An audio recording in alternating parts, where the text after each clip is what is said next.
माहेरी असताना कियांची सकाळ ही रोज अशा प्रकारे होत होती. सगळे लेकरं सकाळी सकाळी असे डान्स एन्जॉय करत असायचे आणि कियानी त्याच्यासोबत मस्त इन्व्हॉल्व होत होता. ही माझी बेस्ट फ्रेंड रीता मला भेटण्यासाठी आली होती. फोटो सेशन केलं.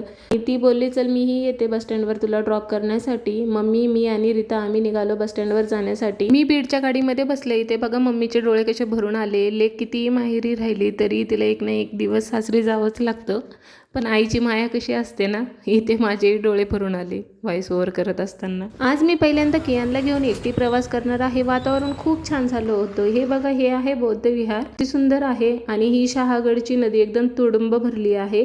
मी पोहोचले माझ्या डेस्टिनेशनला म्हणजेच बीडला. इथे माझे सासरे मला घेण्यासाठी आले होते. ते अगोदरच येऊन थांबले होते कारण मी एकटी होते आणि माझ्यासोबत बॅग पण होती.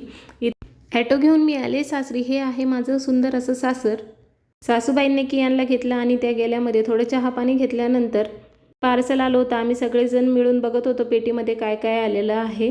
तर मी व्हिडिओचा एंड इथेच करते. तुम्हाला कसा वाटला हा व्लॉग नक्की सांगा. व्हिडिओ आवडला असेल तर लाईक करा, शेअर करा आणि चॅनलला सबस्क्राईब करायला मात्र विसरू नका.